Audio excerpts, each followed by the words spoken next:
Hi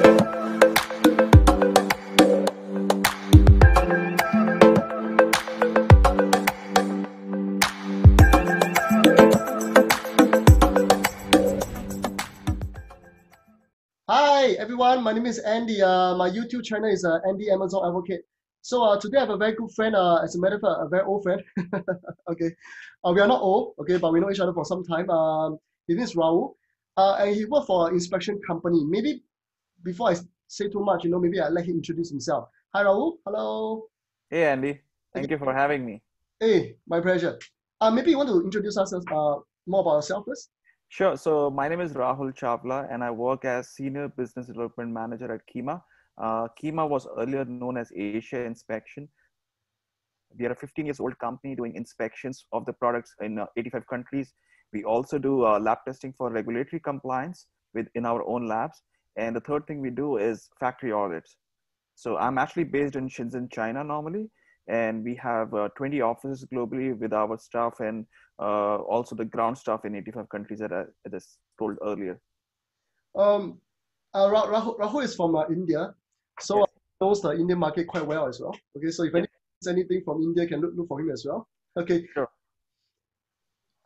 Because I'm a seller myself over the years, and I feel that Amazon is getting more stricter in Mm-hmm. terms of the regulations and the product certification and everything.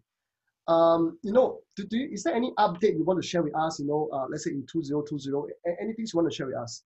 Yes, so actually, let me give you a pre-cap before 2020. So they were actually already strict about this because Amazon, when you sell in the US or Europe or wherever you're selling, every country has got its own regulations which the product should comply with. I mean, Amazon was not checking everything, but they were randomly picking up goods from their warehouses and asking for different testing reports and all the certification. So people got lucky when they were not caught, but there were some unlucky ones who never got testing done just to save some money, and rest of the money which they invested in PPC and everything else, it went all down the drain. So that was already happening. But now recently, if you actually read one of my posts, California was a place where Amazon has got into a legal issue, and they have principally agreed that they will take some responsibility of the quality.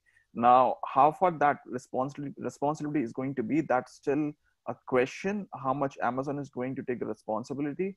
But yes, I would expect that they're going to be stricter than ever because eventually, they will still put things on the brand or the importer in the US or Germany or UK to take, the responsibility of what they're selling.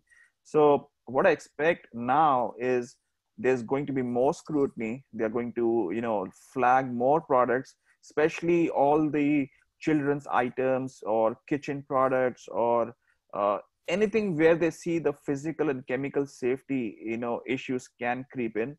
So that's going to be there.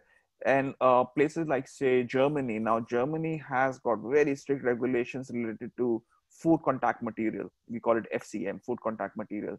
So all your tiffin boxes, bottles, glassware, whatever you use, which comes in contact with the food, that is very, of course, it's a big business because everybody's cooking and baking at home, eating things in lockdowns. The business is booming in that category, but at the same time, Amazon is really looking into those categories, what people are doing in terms of product certification. So that's one.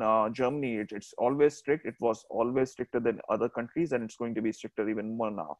Even on the US side, because Amazon primarily it's a US company, and they are always under the radar of the regulatory bodies and different government bodies. So they are going to be very careful even more now. So I recommend that. I mean, it was my recommendation earlier also because eventually you are selling the product. If something is not correct, you are going to receive a bad review.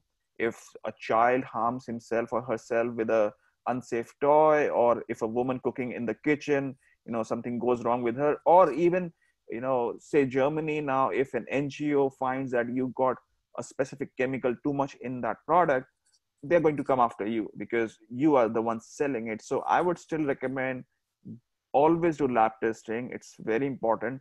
And then on the quality side, when you talk of inspections, which is done at the factory, some people call it QC, very common term. So that is, I will also say it's slightly more. The reason is because people are under lockdown. So, they are being more judgmental about your product. Oh, because they got more time, they got more time to see what is wrong and what is not. Sure. So there are more returns, because they got ample of time to shop and they got ample of time also to return the products. Yes. So that's the, pandemic effect I have been, seeing recently. Just a quick question. As you guys know that these questions are not staged, okay? It's just asked on the spot, a test of him whether he's really good at what he's doing. And for what I hear him talk, he's definitely good at it. Okay. Just do a quick check. If I do a lab test on one of my product, do I still need to do certification on the product? Some of the students always ask me this question. No, not necessary. So, okay, let me give you again a recap of this. So when you talk of lab testing, first of all, I get this question quite often. Okay, do you have a fixed cost for lab testing? There is no fixed cost. Yes. I'll give you a quick example. Like I have this iPhone in my hand. Now I have this phone case. Okay, let me remove it. Now this is pure only silicone, just transparent one. Okay, very simple product. Simple, maybe 5 different tests, and we do it an X cost. Now, if I add 3-4 more colors, or I add a bead, or I have a lanyard to it, there are more materials, into it. So it adds up the cost because every material we have to check for a particular chemical. Okay. So number one, there is no fixed cost for lab testing. And when you talk of certification, it depends on the product and its use. So we actually have our lab experts. So when you come to us, okay, do I need lab testing and certification? We'll ask you for X details of the product. Details are very simple. What is the product? Send us the picture, the specifications. What are the materials used in it? What is its actual use? Will it be used as a toy or a drinking bottle or just a normal water bottle or something else? What is the age group of the user? Because age group matters. Like if it is going to be used by babies or toddlers or grown-up children, things change, the regulations change. Okay. And then where you're selling, if you're selling in Germany, different regulations. If you're selling in US, different regulations. Also for the UK, because UK is now coming up with a different certification scheme from January 2021. That's a new thing which was released only 2 days ago. So there will be no CE certification in UK from January. It will be a different one. Okay. They will have something called UKCA. Okay. So things are changing. So certification, to answer your question, it depends on the product.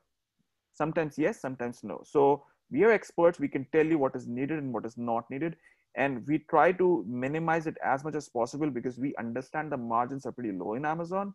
So we try to tell you only the minimum mandatory requirements which are needed as per Amazon and as per the local laws of the market you are selling in. I see. Okay. Thank you so much, guys. I believe that you guys still have a lot of questions, my fans out there. Good news to you guys, especially if you are my student. We'll be conducting a free training, okay, a 1-hour free training, especially only for our students. So students, just watch out for your WhatsApp or your Line or WeChat channel. We'll be blasting out the information. I'm very happy that Rahul is very willing to help out and share with us more about this, because as you guys know, 10 minutes I can't share everything with you guys. Okay, so in the free training, he'll be sharing with you guys much more things. Okay, so I really say thank you to Rahul. Thank you so much for your help. And then I'll see you soon in Shenzhen. I hope that once you're back. Okay, thank you so much, and I hope that this pandemic will end soon. Okay, thank you, Rahul. Thank you. Stay safe. Bye bye, everybody. Thank you.